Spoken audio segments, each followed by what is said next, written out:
Hello. So wouldn't you know it, I woke up this morning. I responded to some channel comments, and just as I was closing the YouTube Studio window, I noticed that the subscribers for the channel had ticked over. We are now over 2,000 subscribers, which is kind of insane. That means over 2,000 people have watched me sit here and talk about booze and have said, I'm enjoying this content. This is good for me. I want more like this. Yeah, and that's kind of crazy to me, honestly. So you're all nuts, and I love all of you. Thank you for watching and supporting the channel. Thanks especially to the Patreons, and all the rest of you freeloaders should also be thanking the Patreons for basically funding my research here. I mean, 2,000 subscribers in the broad scheme of the YouTubes, and even in spirits review channels, isn't a heck of a lot. But I mean, those other channels have like editing and production values and charismatic hosts, and they talk about bottles that are actually trending and popular and stuff. I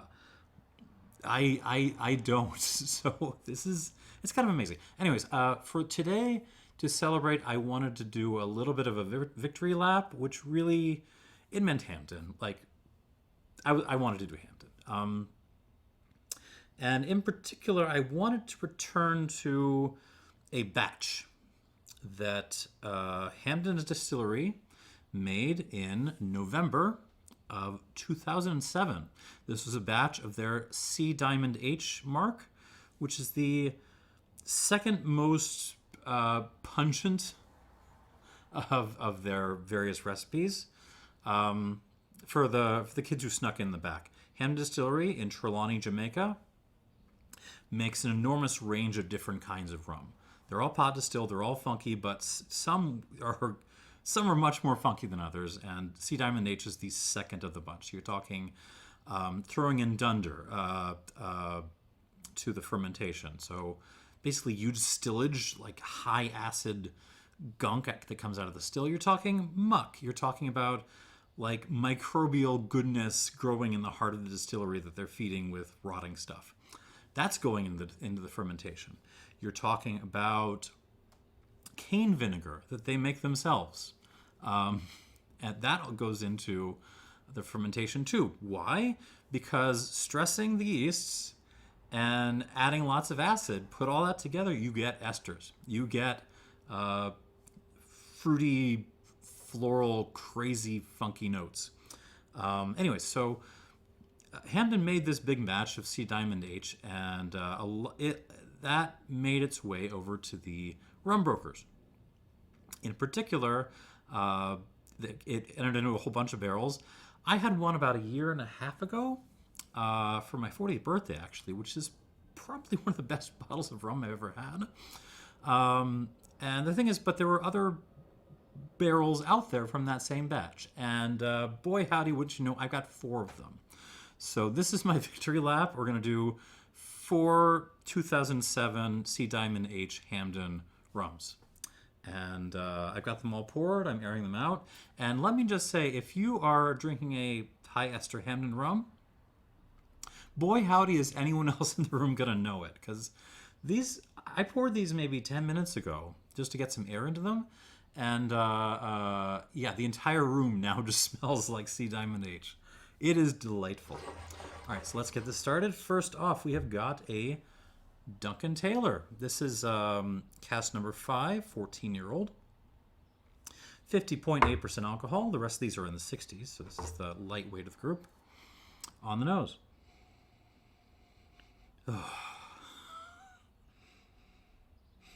I mean, yeah, insanity. There's a lot of common high ester Hampden notes. So there's a particular note which I've described it as rocks transitioning into flowers before. It's a kind of like rocks bordering on flowers thing. And I don't know how else to describe it, but that's kind of what it smells like. It's very, very high ester Trelawney. Beyond that, there's some Baijiu kinds of notes. There's some like slightly like orange pith kind of stuff. There's some pineapple, rotting pineapple, but nice. A little cherry cola. Mixed berries, glue. What kind of glue? Like air model glue, that kind of glue.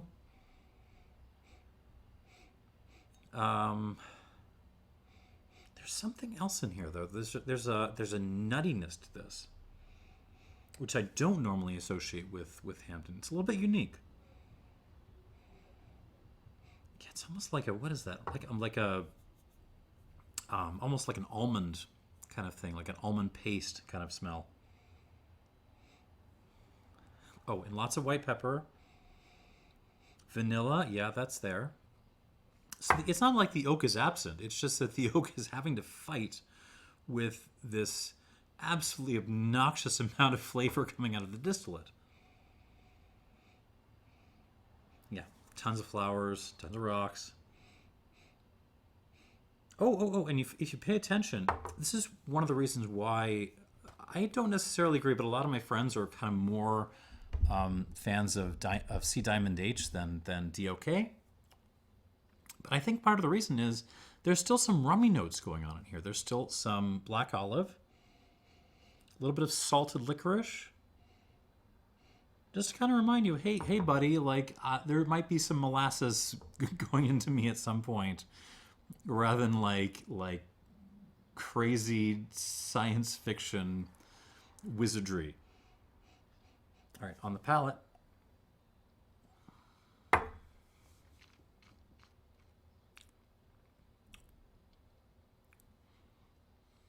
This is going to be a long video. Oh, okay.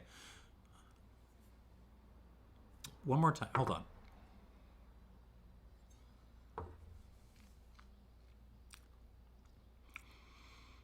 Yeah. That's new. Okay. So, I'm beginning to think this video is just going to be a game of like me trying to find the differences between all of these, which are probably going to be pretty similar. That nuttiness I mentioned in the nose, that kind of like almondy thing, it's there on this. Like just, it comes through a few, fractions of a second into the finish. It's like almost a pickled almond kind of thing. It's really fun.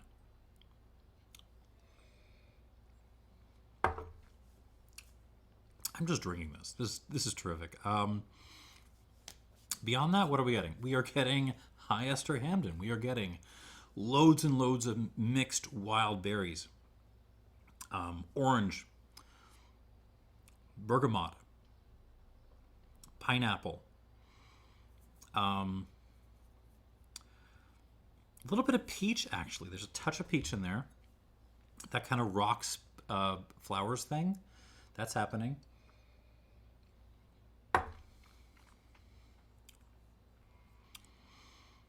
There is some acidity on this. It isn't as kind of bracing as the acid on the that one bottle I had on my birthday, which was like Holmes Kai, Holmes Kai, whatever. That bottler. And the acid on that was just out of this world. This has some acidity to it, and that makes me happy, but it's not quite as bracing.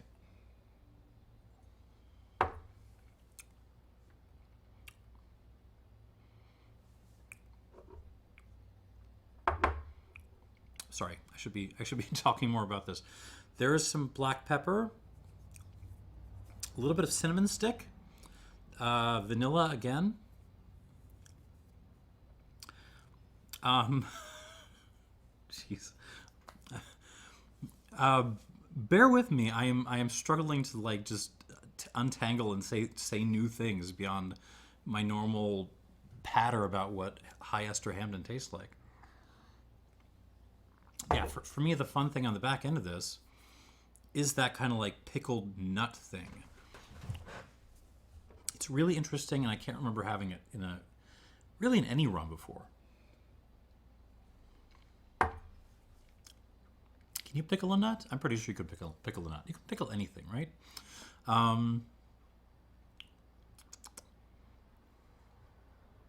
Yeah, that's about it. A little bit of salted licorice on the palate too. I don't think I mentioned that before. Not really any olive to speak of, but there's a little brininess and that kind of pickly thing. All right, moving on. Let's give that some water. Not too much. It's like only 50 or so, right?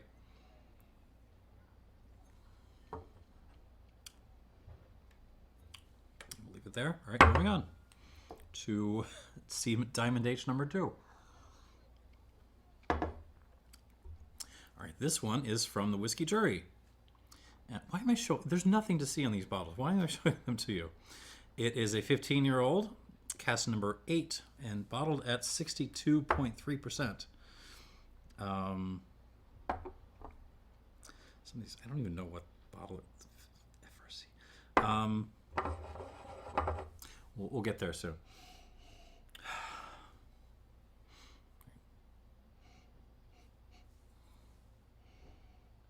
Okay, so I'm definitely getting more alcohol nip on this second glass right away. It's kind of singeing my nose hairs a little bit. Yeah, it's only 62.3. Okay. It smells a bit nippier than that.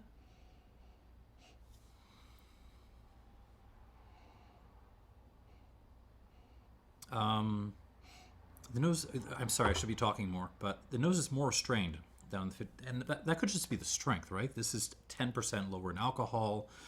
It's not as solvent, so it's kind of kicking probably a little bit more open on the nose. This, I'm getting lots of flowers, getting lots of that kind of like rock dust thing. Like orange pith. It's getting a little rotten. A little pineapple-iness as well, but much more quiet on the nose. Come on. Some cream soda happening. A little bit of ginger ale as well. Interesting. Come on. Clove. Maybe some touch of nutmeg.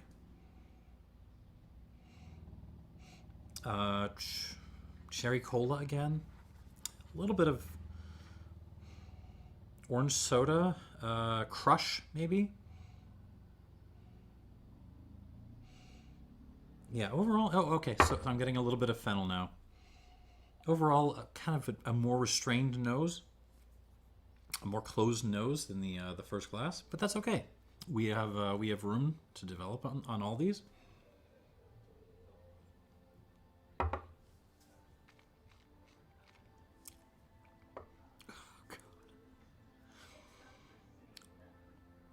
These are all so good. This is going to be a long video.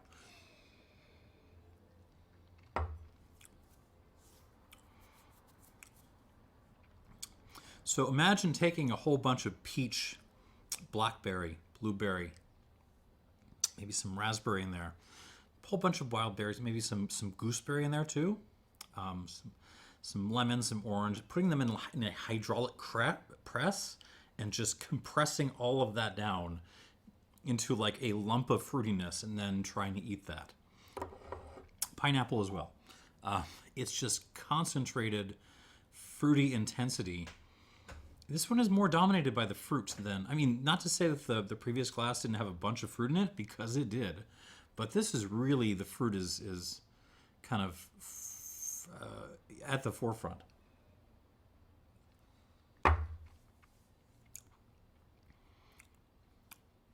Some vanilla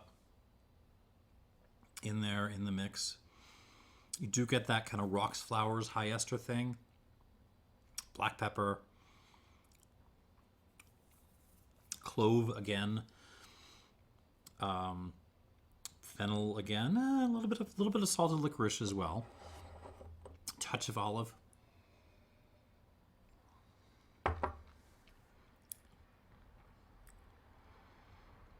But yeah, overall, kind of more focused on the fruitiness. Again, there's some more sour here as well. Not as much as on the birthday rum, but a fair amount of sourness, kind of equivalent to the first class. I appreciate the sours. All right, let's move on. Damn, these are good. I think I can say, unless these last two really fall on their face, I think I could say it's not a fluke. Like, there was something special going on in these batches, and if you see them and they're not obscenely expensive, grab them. Grab them.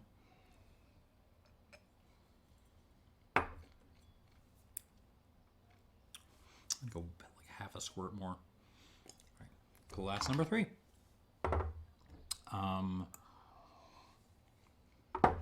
This is Kill Devil, which is Douglas Laing, I think. This is an 11-year-old, so one of the earliest bottlings. And it is 63.2% alcohol by volume. I think this was a... I'll put all the information down below. I'm kind of throwing this episode together because I just wanted to have fun. Anyways, let's see what this one has got. Ooh. Smells a little bit more... I mean, it's a little bit younger, and it smells a little bit more raw than the previous class, which is not bad in any way. It's just kind of how it is. Oh, yeah. I mean, this is that kind of high ester, concentrated, like, baijiu-y note. Baijiu plus rocks and flowers. That's happening.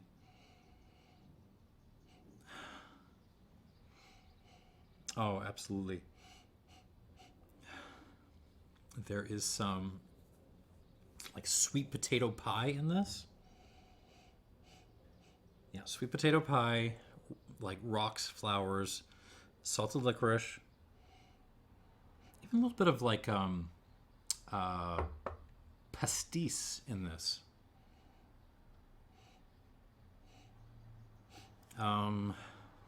Still, certainly some vanilla still. Even a little bit of barrel char. I mean, it's funny because in some ways this feels like the youngest of the bunch, but it's also the only one that's showing like overt kind of barrel-y ashiness.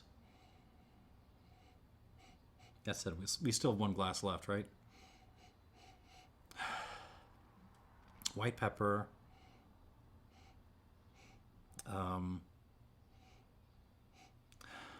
Now I'm really just picking up barrel ash. Well, okay. No, it's not just barrel ash. It is barrel ash managing to survive in this like storm of high ester madness. There's a little bit of like a strawberry fruit roll-up thing happening too. I might be losing my mind. Third one in. Here we go. On the palate.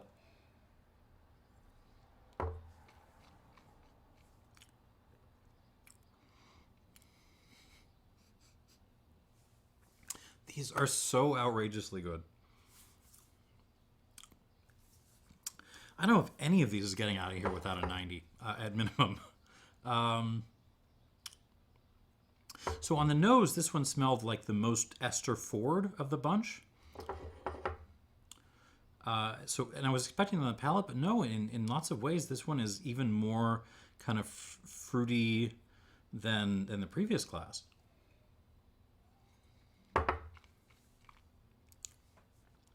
Oh, hell yes. All right, so...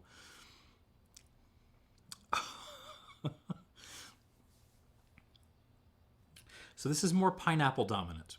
We're moving into pineapple dominance territory. Fresh pineapple, but also like some dried pineapple in there, like almost some pineapple candy happening. Orange, mixed berries. And again, kind of like the previous glass, the rocks and flowers notes kind of playing around the sides. Vanilla, that barrel ash thing is also present. Might be the most active barrel so far, despite the fact that it's the youngest one, and in some ways you can tell it's the youngest one. There's a vibrancy to this. Lots of lemon, lemon peel.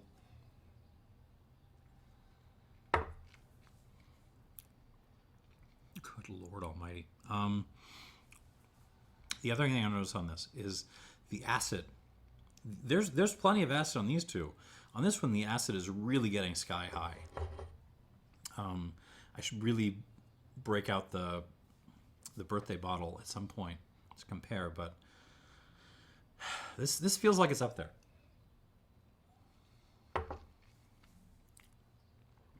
Oh man.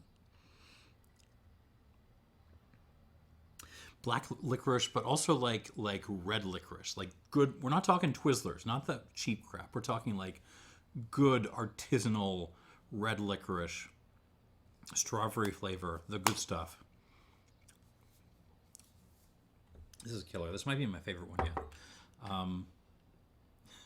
I don't know how much more of this my palate can take. 4, 5, maybe 5.5.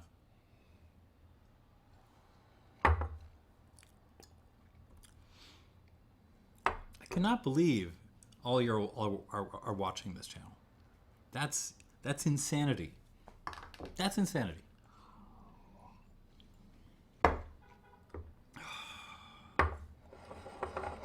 All right, moving on to the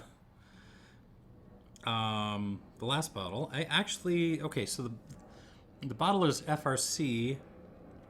Off the top of my head, I don't know who that is, but I'm sure they're fine people. I will put that information down below. Sorry, FRC. And this is a single cask Jamaica, 2007, bottled at 66.2%. So this is the strongest one by a lot. And then on the nose, you can tell a little bit. No, actually, the second glass felt a little bit nippier than this. But this one is definitely nippy.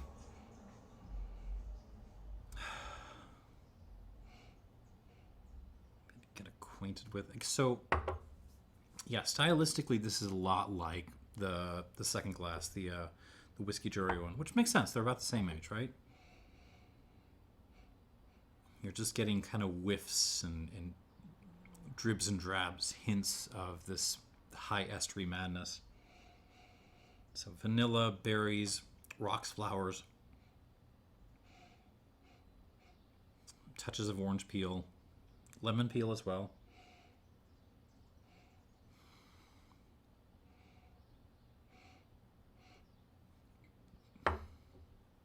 Yeah, it basically just smells a lot like glass number 2. It smells like a slightly bigger version of glass number 2. By bigger, I mean nippier. No, there's differences. This one has a little bit of that barrel char I talked about on glass 3. There's a little bit of barrel char creeping into this, which I don't remember getting on number 2.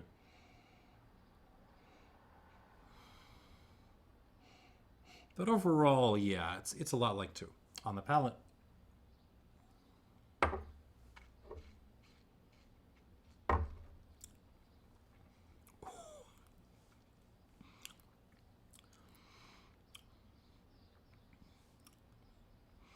These are so good.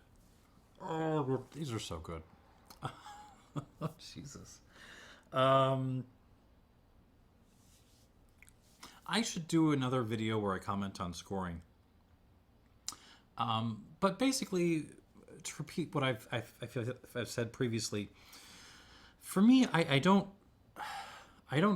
build the scoring scale, the 100-point scale, at 100. 100 is not perfection. Perfection is 90. By the time something gets up to 90 points, I have a hard time thinking of anything else I could do to make it any better. Like, it's basically, of the whatever type of thing it is pretty much perfect at that point. So once you're getting further up past 90, you were just talking about me trying to play catch up, because this thing is no longer of a kind. It is no longer like just playing by a set of standards that it needs to meet. It is setting its own standards. It's doing its own thing. And Those are fantastic. When you have a glass like that, you are aware of it. And these are all creeping into that territory. But it's also just and they're terrific fun, but it's hard work, man. It's hard work to figure out what can I even say about this that makes sense.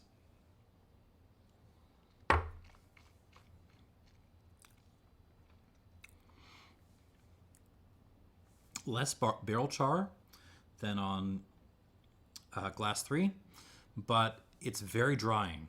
Like the second this hits your mouth, it just sucks all the moisture out of the sides of your mouth and out of your tongue. This is dry, but then like your mouth is filled with an explosion of orange and pineapple, that kind of compressed fruit bomb thing I was talking about in glass 2. It's happening here too, except it's so dry.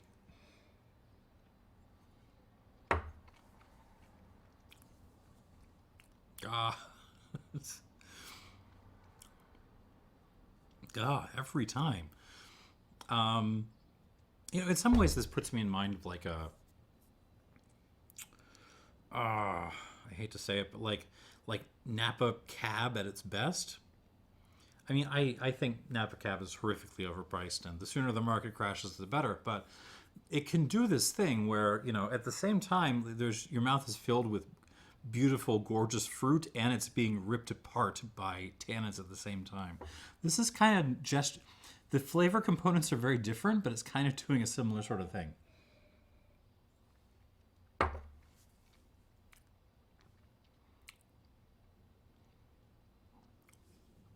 More olivey than number 2. There's more olives going on. There's a little bit more fennel happening. It's more rummy, actually.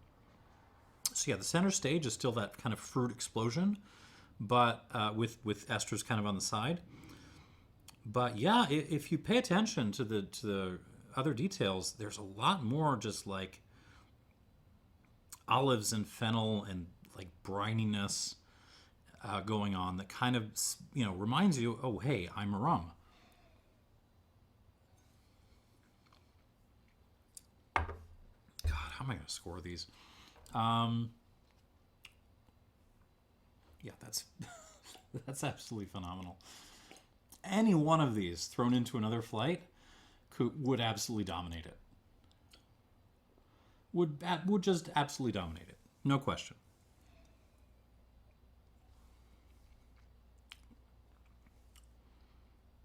Put 6 squirts in. I'm going to risk like another couple of drops. There we go. All right. Back around. Let us try the Duncan Taylor again. Here we go. This is was the weakest of the bunch before. Let's see what it's got now.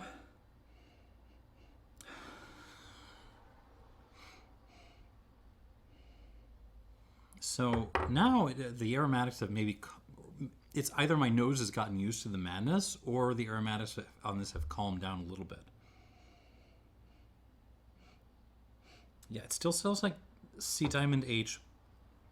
But what's sticking out as like a sore thumb here, although it's not a sore thumb, it's kind of fun, is that like that nutty note, that almondy note, that like pickled nuts kind of note, which I was not getting on any of these other 3.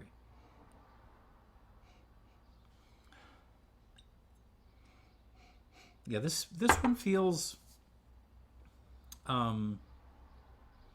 like it's the most its own thing. This is the right batch, right? Yeah, same batch as all the others. It just has that additional bit of like kind of savory character from like the pickled nut thing. But behind that, there's still tons of berries, rocks, flowers, rummy goodness. A little bit of cask influence, vanilla. Root beer, actually. A little bit of root beer. On the palate.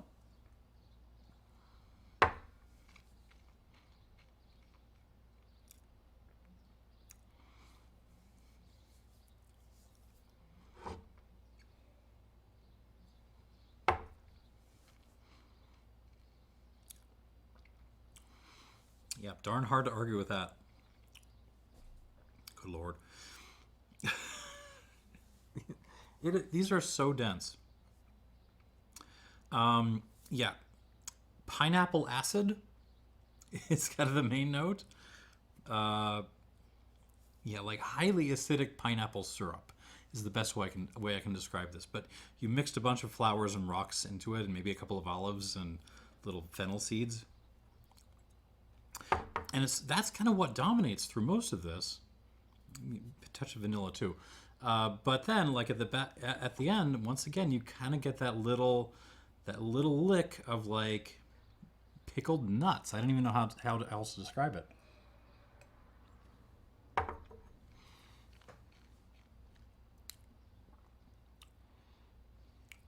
These are so good.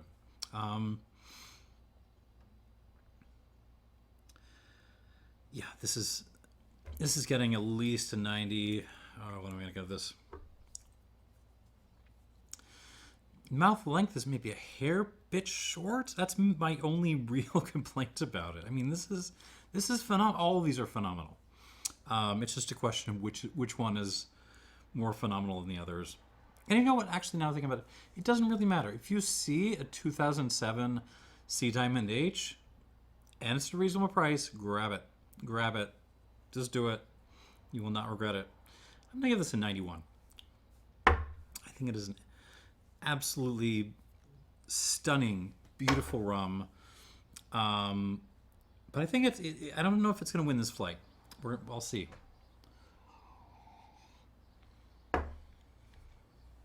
Moving on, we are back to the Whisky Jury, cask number 8.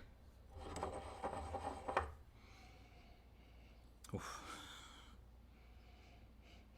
On the nose, it's still a little bit quieter, but it's still, with water, it's picked up a little bit more of a kind of baijiu-y character. Strong aroma. I'm sorry. I should be very specific about what baijiu I'm talking about. Phoenix aroma, maybe strong aroma.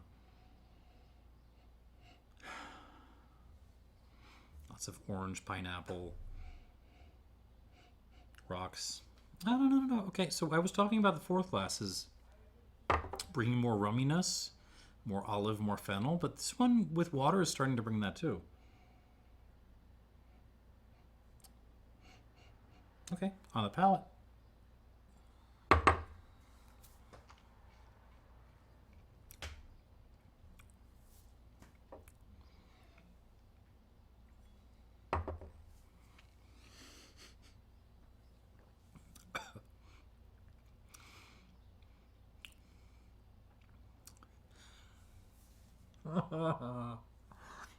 Oh, it's so good.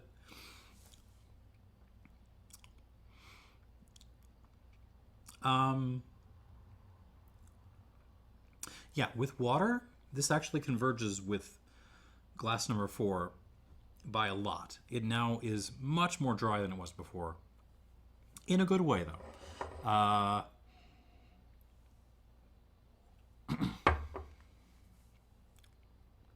It's still dominated by that just core of just fruit power, which I'm really enjoying and appreciating. The form and development on this is just gorgeous.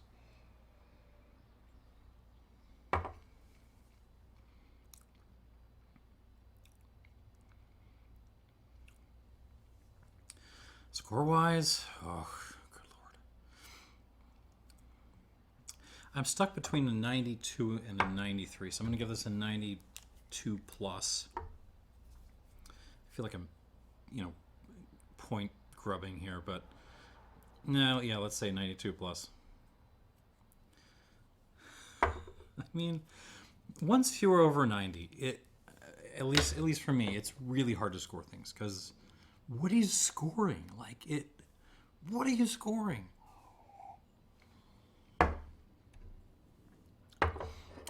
Moving on, glass 3.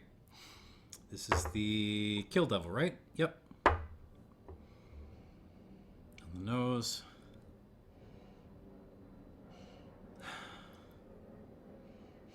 In some ways, when when I think of this particular batch of Sea Diamond H, the 2007s, this one is the closest. This one comes the closest to hitting like almost the stereotype of it. So it's very rocky and floral, very fruity. Ooh, sorry. Elements of rum in there. Classic rummy notes. But, you know, you've got those barrel influences too. There's a scoop of vanilla ice cream in there. There's a little bit of a s'more thing happening. Yeah, like some dark chocolate with burned marshmallow. It's fighting to be heard over the whirling noise that is the glorious whirling noise that is the distillate, but still on the palate.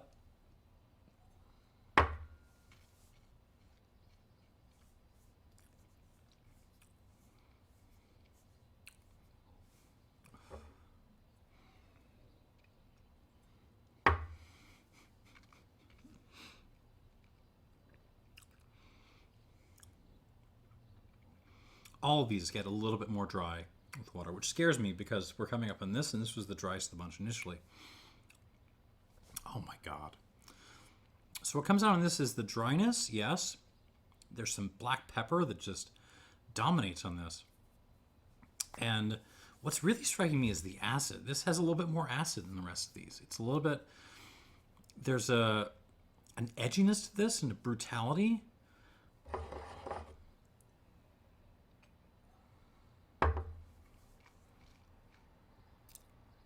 But I think I'm into it. Oh God, this is good. Yeah, I'm gonna give this the full 93 points. This is really stunning. 93 points out of 100. Oh, what a day. And moving on. God, my mouth is on fire.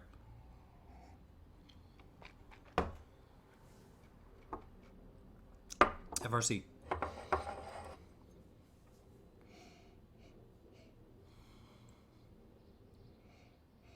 Once again, it's kind of playing the same cards as glass number 2, the Whisky Jury one. Which, you know, I'm not complaining.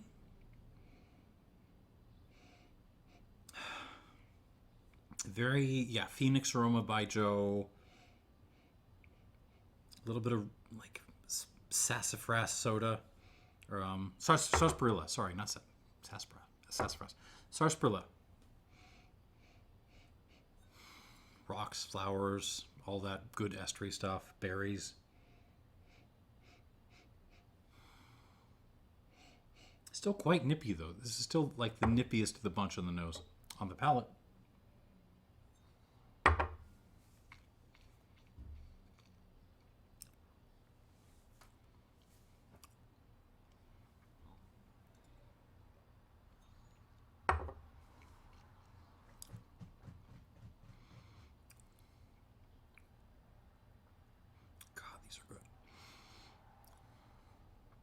Let me try number 2 now, one more time. Humor me.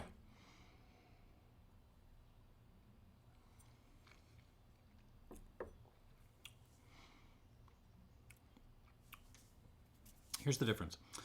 It feels like glass 2, but the Whisky Jury one got a little bit better when I added some water. This, the FRC, it's still phenomenal. It feels like the same kind of phenomenal that it was before I added water to it. I'll try this one more time.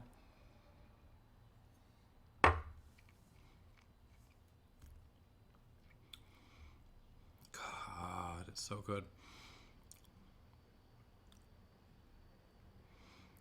Yeah, tons of fruit, but also at the same time, very rummy. Tons of olive, tons of fennel, rocks and flowers. I've been saying the same notes for like 40 minutes now. But yeah, that's kind of what it's doing. But it doesn't develop in the mouth in the same way that glass number 2 does. And for that reason, I'm going to give this a mere 92 points. 92 points for this FRC cask, and yeah, that's how this turned out. So the victor goes to the Kill Devil, and then the Whisky Jury, and then the FRC, and then the Duncan Taylor. And these are all phenomenal. So once again, I feel like this is the third time I'm saying this video. If you spot one of these casks out in the wild, just get it. Don't ask questions, just get it, because it's going to be fantastic. And yeah, so that's the end of the 2,000 subscribers video. Yeah, you're all amazing. Thanks for watching, and cheers. See you in the next one.